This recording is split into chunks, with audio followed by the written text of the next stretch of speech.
माशाअल्लाह माह रमज़ान मुबारक की आमद है।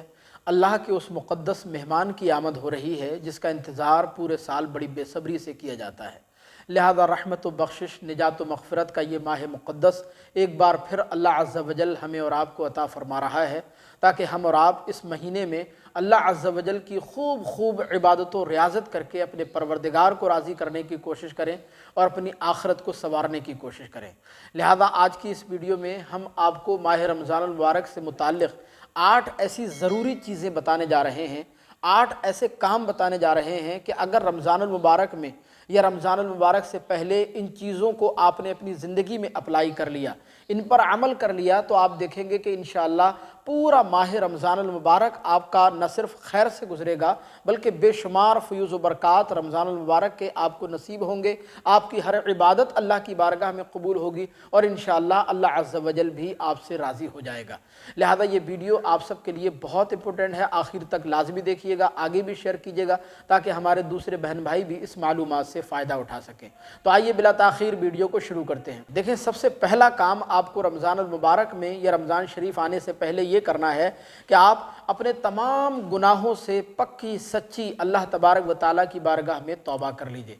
यानी जितने भी गुनाह आपसे जाने अनजाने में हुए हैं, कभी आपने झूठ बोला हो, चोरी की हो, गीबत की हो, चुगली की हो, जितने भी जाने अनजाने में आपने भूल चूक में गुनाह किए हैं, उन तमाम गुनाहों से अल्लाह की बारगाह में सच्चे दिल से तौबा कर लीजिए, क्योंकि आप जानते हैं कि सच्ची तौबा अल्लाह अज़्ज़ा वजल को बहुत ज़्यादा पसंद है। तो पहला काम तो आपको ये करना है। दूसरा काम आपको ये करना है कि खालिस अल्लाह तबारक व तआला के लिए इबादत करने की नीयत कर लीजिए। यानी जो भी आप इबादत करें रमज़ान मुबारक में, ये नीयत कर लें कि ये इबादत सिर्फ़ और सिर्फ अल्लाह के लिए है। बाज़ औक़ात ऐसा होता है, आपने देखा होगा कि बहुत सारे लोग रोज़ा इसलिए रखते हैं कि वो अपने माँ बाप को दिखा सकें। कभी कभी माँ बाप को दिखाने के लिए नमाज़ पढ़ी जाती है, नेकी दूसरे लोगों को दिखाने के लिए की जाती है। याद रखें, ऐसी इबादतें अल्लाह की बारगाह में काबिल कबूल नहीं होती। लिहाजा जो भी आप इबादत करें खालिस अल्लाह के लिए करने की नीयत कर लीजिए। और तीसरा काम आपको ये करना है कि तिलावत कुरान की आदत बना लीजिए अभी से।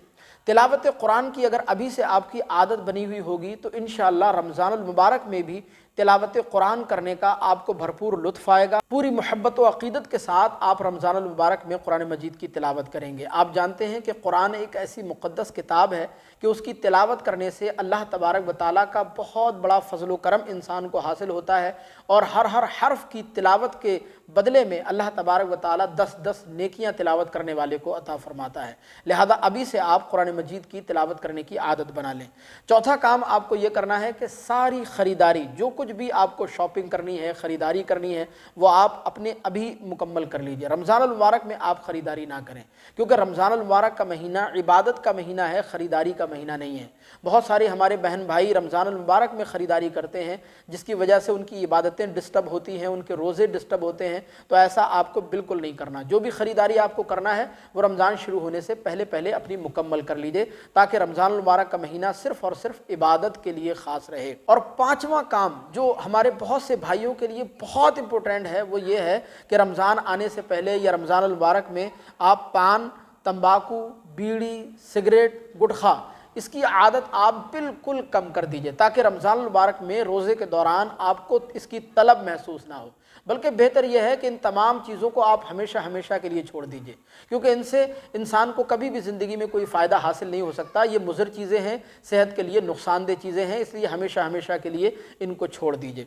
कभी कभी ऐसा होता है कि पान की वजह से, तंबाकू या बीड़ी या सिगरेट की लत की वजह से इंसान रोज़ा छोड़ देता है। कल क़यामत के दिन अल्लाह की बारगाह में सख्ती से इसका हिसाब देना होगा। लिहाजा अभी से इनकी आदत कम कर दीजिए या बिल्कुल इनको छोड़ दीजिए। और छठा काम आपको ये करना है कि दुनियावी काम काज और रमज़ान शरीफ की इबादतों का एक निज़ामुल औक़ात बना लीजिए। यानी वक्त मुतय्यन कर लीजिए कि फ़लाँ वक्त में मैं घरेलू कामकाज करूँगा, अपनी घर गृहस्थी के ये कामकाज निपटाऊँगा और फ़लाँ वक्त इबादत के लिए ख़ास है, फ़लाँ वक्त में मैं नवाफिल पढ़ूँगा, तस्बीह पढ़ूँगा, अल्लाह का ज़िक्र व अज़कार करूँगा, नमाज़ें पढ़ूँगा, फ़लाँ वक्त इबादत के लिए। तो एक इस तरह से आप निज़ामुल औक़ात एक तैयार कर लेंगे तो रमज़ान मुबारक में इबादत करने में और اور گھر کے کام کاج کرنے میں آپ کو کوئی دشواری پیش نہیں آئے گی۔ اور ساتواں کام آپ کو یہ کرنا ہے جو بہت نیک کام بھی ہے، بہت ضروری بھی ہے اور اللہ عز و جل کو راضی کرنے کا ایک خوبصورت ذریعہ بھی ہے، وہ یہ کہ رمضان کے مبارک مہینے میں جو مسجد کے امام صاحبان ہوتے ہیں ان کی سحری کا، کھانے کا، نذرانے کا، بلکہ ہر اعتبار سے ان کا بھرپور خیال رکھیں۔ یہ ایک ایسی نیکی ہے، یہ ایک ایسا عمل ہے کہ اس سے انشاءاللہ اللہ بھی راضی ہوگا، اللہ تبارک و تعالیٰ بے پناہ آپ کی زندگی میں خوشیاں پیدا فرمائے گا اور رمضان المبارک کے فیوز و برکات بھی آپ کو مزید حاصل ہوں گے۔ اور آٹھواں کام آپ کو یہ کرنا ہے کہ رمضان المبارک کے مقدس مہینے میں مساجد اور مدرسوں کا بھرپور تعاون کرنا ہے، کیونکہ ان کا تعاون کرنا یہ ہم سب کی کا مذہبی جو ہے وہ فریضہ ہے، مذہبی ذمہ داری ہے، لہذا آپ مساجد کا بھی تعاون کریں، مدرسوں کا بھی تعاون کریں، کیونکہ ہمارے اور آپ کے تعاون سے ہی مسجدیں اور مدرسے جو ہے چلتے ہیں، ان میں دینی تعلیم دی جاتی ہے، دین یہاں سے جو ہے وہ زندہ ہوتا ہے، دین کی قدریں زندہ ہوتی ہیں، علماء پیدا ہوتے ہیں، علماء تیار ہوتے ہیں، نماز روزے کا طریقہ سکھایا جاتا ہے۔ لہذا رمضان المبارک آنے سے پہلے یا رمضان المبارک میں یہ 8 چیزیں آپ ضرور کر لیں، اپنی زندگی میں ان کو اپلائی کریں، ان پر عمل کریں، انشاءاللہ رمضان آپ کا پورا خیر سے گزرے گا، بے پناہ برکتیں رمضان کی آپ کو حاصل ہوں گی، اللہ بھی آپ سے راضی ہوگا اور اللہ تبارک و تعالی مزید رمضان کے فیوز و برکات آپ کو عطا فرمائے گا۔ آپ سے درخواست ہے کہ اگر یہ ویڈیو آپ کو پسند آئی ہو تو اسی طرح کی ویڈیوز دیکھنے کے لیے چینل کو سبسکرائب کر کے ضرور رکھیے گا۔ السلام علیکم ورحمۃ اللہ۔